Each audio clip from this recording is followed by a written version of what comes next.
Et si je vous disais que vous avez déjà le pouvoir de voyager dans le temps?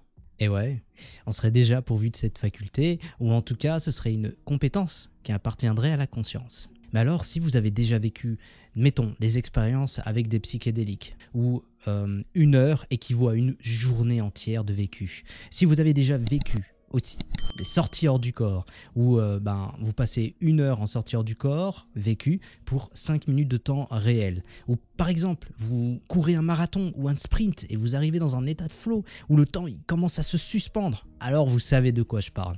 Déjà, on peut enfoncer une porte. Il y a un continuum expérientiel entre la conscience et le temps. Qu'est-ce que ça veut dire? Ça veut tout simplement dire que nous, on vit le temps d'une certaine façon. Le temps, il est vécu de façon subjective. Et c'est ça qui nous permet par la suite d'avoir cette expérience du temps et de le séquencer en une suite logique, chronologique, passé, présent, futur. Mais 5 minutes pour moi, c'est pas 5 minutes pour vous. Là actuellement pour moi, c'est très long. Mais c'est ça qui est passionnant. Qu'est-ce qui joue sur le fait que on vit le temps différemment? Et est-ce que c'est pas une faculté qu'on peut pousser plus loin? Genre dans des expériences extraordinaires? Je pense que ouais. Et c'est logique, c'est tout ce que je viens de dire en fait. La conscience, elle permet de séquencer le temps, mais si votre conscience, elle est altérée, à ce moment-là, vous avez une autre notion du temps. Mais alors c'est quoi le temps? Il y a des physiciens comme Philippe Guimand, et puis d'autres, anglophones, qui nous disent que le temps, c'est en réalité de la conscience. Et moi, je suis plutôt d'accord avec eux. Je vous l'ai déjà dit avant. Pour moi, la conscience, c'est un aspect, c'est un principe fondamental de cet univers physique. C'est, voilà, tout simplement, c'est un ingrédient de notre univers. Et que si on veut s'émanciper de cet univers-là, pour les personnes qui veulent aller au-delà, en tant qu'explorateur, en tant que pionnier, comme j'essaye de le faire assez souvent avec mes expériences, et tout de suite, on se rend compte qu'on a une limite. C'est la conscience, en fait. La conscience, c'est à la fois illimitée et à la fois limitée. Elle nous limite dans nos expériences, mais en même temps, elle a plein de possibilités. Et en tant qu'humain, elle a beaucoup de possibilités, étant donné qu'on est très limité. Alors c'est bien beau tout ça, est-ce qu'il y a des preuves scientifiques ou je balance ça comme ça? Bon, déjà, il n'y aura pas de preuves scientifiques, faut pas rêver. Néanmoins, il y a quand même des expériences qui sont effectuées. Il y a notamment l'expérience de Benjamin Libet. Benjamin Libet, c'est un médecin, c'est un psychologue et c'est un psychophysiologiste. Il est quand même bien diplômé. Et lui, il s'amuse en fait à essayer de trouver des réponses physiologiques avec notre corps à des questions un peu philosophiques, comme le libre arbitre, d'où est-ce qu'elle vient la conscience, comment elle fonctionne. Et il a fait une expérience qu'on peut imaginer comme ça. Par exemple, là mettons, il y a une plaque chaude, et vous mettez la main sur la plaque chaude. Votre cerveau, il comprend que ça se fait pas.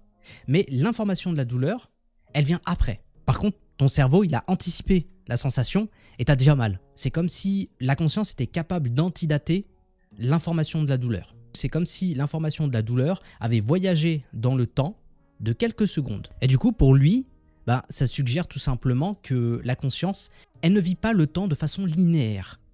Voilà. Nous, on a l'impression que le temps, il est linéaire. Le passé, le présent pour moi actuellement, le futur, demain après-demain. Ça, c'est le temps linéaire. Mais en vrai, la conscience, est-ce qu'elle n'aurait pas accès à une notion du temps ou au temps de façon aléatoire ou non linéaire? C'est-à-dire, typiquement, est-ce qu'il y a un moi du futur qui peut s'envoyer des informations dans le passé? Donc faire voyager dans le temps de l'information de conscience à conscience. Comment ça pourrait fonctionner? On avait vu dans une vidéo avec Romuald Le Terrier en live, et puis j'avais consacré une vidéo à son travail, que son travail justement avec les chamans Shipibo-Konibo et les synchronicités, très intéressant, suggérait justement que les informations pouvaient voyager dans le passé. Et que du coup, on peut s'envoyer de l'info. Peut-être pas des numéros du loto, mais on pouvait s'envoyer des guidances. Et ça, c'est juste incroyable. Et je vais vous dire la vérité, pour moi, ça existe. Pour moi, je l'ai vécu en fait. Je l'ai vécu de façon concrète. Et ça m'a beaucoup aidé à me mettre sur le chemin. C'est comme des jalons qui vous disent « Ah tiens, t'es censé faire ça, t'as envie de faire ça, il y a ça qui est dans ton cœur. Vas-y, là c'est le bon chemin, continue. » Et plein de fois, quand je devais prendre des décisions importantes, j'avais un truc qui me venait, une synchronicité. Et pour définir ce que c'est qu'une synchronicité, si vous ne savez pas ce que c'est, tout simplement, c'est un concept qui nous vient de Gustav Jung, donc le fameux psychologue. Et ces deux événements, en fait, qui n'ont aucune relation de cause à effet, mais qui ont une relation de sens. Et ça change tout. Je vais vous donner un exemple. En fait, c'était il y a longtemps, c'était il y a à peu près 12 ans, et je réfléchissais en fait, est-ce que je vais aller rencontrer celle qui deviendra ma future femme ou pas. Et j'étais jeune, je savais pas si c'était une grosse décision pour moi. Si j'y allais, ça signifiait que ma vie allait changer, qu'il y avait une relation qui se mettait en place, etc. Donc des responsabilités. Et si j'y allais pas, j'avais peur en fait, tout simplement. Et ça peut arriver à tout le monde, on a peur de faire le grand saut. Et là, en fait, je me disais, parce que je devais voyager en fait pour aller la voir, et je revenais du travail, je travaillais comme ça... quelque part pour payer mes études d'infographie. Donc je rentrais chez moi et je réfléchissais à ça de façon intense.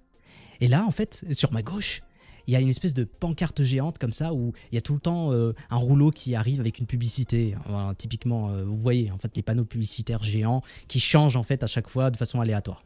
Et là ça changeait et d'un coup je regarde parce que ça bougeait en fait. Je regarde et là qu'est-ce que je vois? Je vois une pub pour EasyJet avec un avion qui s'envole. Et justement il était question d'un avion. Non mes pensées, est-ce que je prends l'avion ou pas? Et moi, comment j'ai traduit ça, c'était ouais go, vas-y. En plus il y avait une publicité genre go fly, EasyJet, c'est pas sponsorisé. Et du coup, je me suis dit ouais, vas-y. Ça m'a donné une certitude en moi, une conviction, on va dire, qu'il fallait y aller, que c'était le destin, que c'était prévu, que c'est bon, c'est ok, je suis sur les rails. Et j'ai jamais regretté. Donc, faut à un moment en fait quand on en a besoin. Et quand on est dans un état comme ça, pas de rumination mentale, mais qu'on médite un peu sur ça, qu'on a besoin de guidance, c'est comme s'il y avait des gens qui vous aidaient, ou c'est comme si vous vous aidiez vous-même en fait. Peut-être qu'il s'est passé quelque chose dans le futur, il s'est passé des choses qui fait que je me suis envoyé de l'information comme quoi, ouais, c'est ok, c'est ça que tu dois faire, vas-y, fonce. Donc, moi je pense vraiment qu'on peut faire voyager de l'information dans le passé, et même que le passé peut influencer le futur. Donc ça c'est la double causalité, c'est un peu compliqué, mais en gros, le passé, il est pas figé. Le passé, il est pas figé. C'est pas parce que voilà, vous avez vécu un événement il y a 1 mois, 2 mois, 4 mois, je sais pas quoi, que d'un coup, c'est fixé dans le marbre. Ça pourrait se changer en fait, ça pourrait se modeler. Mais alors, concrètement, comme ça, en fait, c'est un peu difficile à imaginer. On est d'accord, hein, c'est un peu de la science-fiction. Mais pourquoi pas en fait? Pourquoi pas? On peut du coup. Moi, je peux envoyer des informations dans le passé pour changer un peu le passé. Et il y a des gens dans le futur, dans mon futur, qui peuvent m'envoyer des informations à moi pour que je puisse m'aiguiller moi aussi. Du coup, en fait, typiquement, ça fait pas des lignes de temps supplémentaires, parce que moi, j'aime bien aussi faire l'économie des lignes de temps. C'est-à-dire que, typiquement, je prends une décision A, ça fait une ligne temporelle. Il y a un autre moi qui prend une décision B, ça fait une autre ligne temporelle qui coexiste un petit peu comme dans Loki, il y a plusieurs flux temporels, etc., des réalités alternatives. Moi, je sais pas si vraiment, en fait, ça c'est concret. Parce que même dans mes expériences de sortir du corps, et je dis pas qu'avec ces expériences-là, j'ai une science infuse, que je sais tout, mais j'ai jamais vu de telle réalité devant moi. Je suis sûr qu'on peut voyager dans le passé et dans le futur, mais est-ce que ce sont des mémoires? Est-ce que c'est fixe? Je sais pas. Dans tous les cas, s'il existe du coup des réalités alternatives, je pense qu'ils s'étiolent et ils s'effacent avec le temps parce que c'est ma conscience de maintenant. Parce que pour moi, le seul temps qui existe, c'est le temps présent. C'est ma conscience de maintenant qui fixe les choses. J'actualise mon destin, j'actualise tout le temps ma vie. Donc c'est moi qui ai aux commandes, en quelque sorte. Et le higher self, beaucoup le higher self quand même, on s'en rend pas compte, on pense qu'on est maître de soi-même, etc. C'est peut-être un peu plus complexe que ça, et voilà, pour des cerveaux de primates comme le mien, comme le vôtre, parce qu'on est des humains, c'est peut-être un peu compliqué. Mais ça vaut le coup quand même de réfléchir dessus, histoire que... Mais ça vaut le coup de réfléchir un peu dessus. Mais du coup, comment ça pourrait fonctionner tout ça? Voilà ma théorie. Hypothèse simple. C'est que voilà, vous avez un cerveau et il y a des neurones. L'information, ça crée en fait des circuits, ça crée de l'information grâce à la chimie, à l'électricité qui se met en place et ça fait comme une carte, comme un schéma neuronal. Imaginez une carte, tout simplement. Et est-ce que ce serait pas possible d'envoyer cette carte dans mon passé? C'est de l'information après tout, c'est tout. Et l'information, elle peut voyager dans le temps. Pourquoi pas? Donc je m'envoie une carte et cette carte en fait neuronale, elle va s'imprimer dans le cerveau de moi il y a 5 ans, 6 ans, pour me dire « Prends l'avion, c'est bien, prends l'avion ». Pourquoi pas en fait au final? Donc ce serait passionnant en fait si le cerveau pouvait faire ça, et ça ajouterait en fait aussi une nature, attention je vais sortir le mot, quantique. Est-ce que notre cerveau, une partie de notre cerveau, ou un tout qui serait au-delà du cerveau, au-delà du physique, serait pas en intrication quantique avec tous nos autres cerveaux du futur, du passé, etc. C'est une possibilité. Et du coup, pour Benjamin Libet, la conscience, c'est un espèce de champ. Pour lui, moi je suis d'accord avec ça, c'est un espèce de champ aussi, comme un champ de force, comme un champ magnétique, c'est un truc qui est partout, un peu comme la force dans Star Wars. C'est un champ, la conscience, et du coup, en fait, au final, comment on peut comprendre la conscience? C'est que, contrairement aux matérialistes et aux réductionnistes, qui eux, si vous voulez, ils vont essayer de réduire la conscience à son plus petit dénominateur commun. Et c'est quoi le plus petit dénominateur commun? C'est les neurones. Mais le problème pour Libet et pour les gens qui sont comme lui dans la même philosophie scientifique, c'est-à-dire émergentiste fort, je vais traduire, ne vous inquiétez pas. Pour eux, en fait, on ne peut pas expliquer un phénomène complexe avec juste un morceau, en fait, du puzzle. Je vais donner un exemple avec des Lego. Un Lego, vous voyez ce que c'est? C'est une petite pièce comme ça, et puis quand on les monte, on peut créer des choses. Imaginez, disons, le Lego de l'étoile de la mort. Vous voyez ce que c'est? Bon, classique. L'étoile de la mort, dans Star Wars, voilà, vous avez le Lego, il est hyper complexe, il est beau, c'est un tout cohérent, et le truc, c'est que c'est composé que de petits morceaux de briques. Et quand vous en prenez un, vous pouvez pas dire que cette brique-là, c'est l'étoile de la mort. C'est juste une petite brique, c'est tout. On peut pas réduire l'étoile de la mort en une brique. Il est plus que ça en fait, il représente beaucoup plus. C'est pareil avec la conscience. C'est complètement pareil avec la conscience. C'est pareil aussi avec un orchestre. Imaginez, un orchestre comme ça symphonique, avec des violons par-ci, avec des cuivres, avec des trompettes, etc. Et ensemble, ils font une mélodie, une musique, une douce musique complexe. Ça, ce serait la conscience. Et ça flotte un peu dans l'air comme ça, voilà. Mais alors que si vous prenez un instrument, je prends un violon, je l'étudie, je ne vais pas découvrir la conscience dans le violon, en fait. C'est un tout. Donc moi je pense un peu comme lui, mais pas tant que ça, parce que en réalité c'est quand même assez matérialiste, c'est-à-dire que le tout forme quelque chose de plus en fait, qui le dépasse. Et le cerveau ce serait ça pour eux.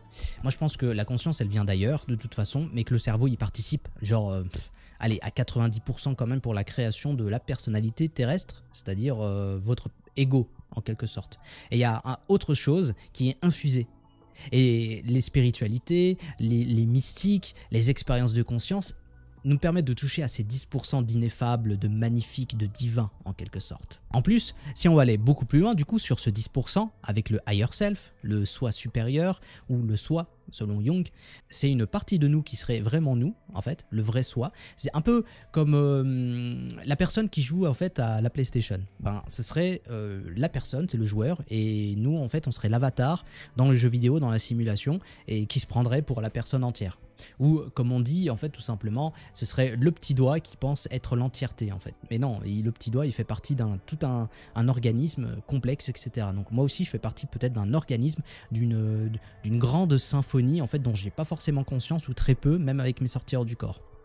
Et le but ce serait d'en prendre conscience, parce qu'en prendre conscience, comme je vous l'ai dit plusieurs fois, c'est accéder à l'immortalité, en quelque sorte. On s'entend, c'est accéder à une forme d'immortalité et de connaissance suprême. Mais alors, le joueur, il est où? Mettons, vous jouez à un jeu vidéo. Il y a un avatar, il est en train de faire sa vie, et il vit selon le temps et l'espace du jeu vidéo. Mais le joueur, lui, il vit en dehors de cet espace-temps. Cette conscience supérieure, lui aussi, serait en dehors de cet espace-temps. Du coup, il n'accède pas au même temps que nous. Il est atemporel, il est hors du temps. Un peu comme dans, pareil, Loki. Loki, quand il n'est pas dans le grand flux temporel, il est à l'extérieur. Du coup, potentiellement, il accède à tous les temps. Il peut aller dans l'Antiquité grecque, il peut aller au 19e siècle, au 18e, il peut aller dans le futur. Et c'est ce qui se passe en fait dans cette série Marvel. C'est un peu pareil pour notre soi supérieur. Il est en dehors du flux temporel, il peut observer les événements, il peut les guider, on va dire en quelque sorte, il peut mettre des guidances, et il peut observer et il peut prendre l'information. C'est assez holistique. Je ne sais pas si cette vision est réelle. Il faudrait que je lui demande à mon higher self de m'expliquer un petit peu comment ça fonctionne. Si c'est le cas et qu'il me répond, de toute façon, j'en ferai une vidéo maintenant parce que j'ai tout partagé. Dans tous les cas, c'était très intéressant de parler un petit peu de ça m'a fait plaisir. Merci d'avoir suivi la vidéo, j'espère que ça vous fait réfléchir vous aussi. On se retrouve mardi prochain pour le podcast. N'hésitez pas à écouter, à poser des questions peut-être pour répondre ensuite sous la forme de vos codes. N'hésitez pas à envoyer des questions, parce que comme ça, je pourrais vous répondre de façon plus longue que via un commentaire. Des fois, vous posez des questions qui sont pertinentes, des fois des questions personnelles. Moi, je ne peux pas me permettre, en fait, de vous répondre avec un pavé. Des fois, ça peut aider d'autres personnes d'avoir un podcast à entendre. Ça peut toucher plus de personnes si vous avez des problématiques et que je peux répondre, bien sûr, que je peux donner un avis. Je n'ai pas la science infuse, mais si je peux donner un avis par rapport à mes expériences qui peut vous aider, je vais le faire, en fait. Je ne vais pas me gêner, mais sous la forme d'un podcast. C'était le Voyageur de la Conscience. Merci de m'avoir suivi pour cet épisode. On se retrouve du coup mardi prochain. Abonnez-vous.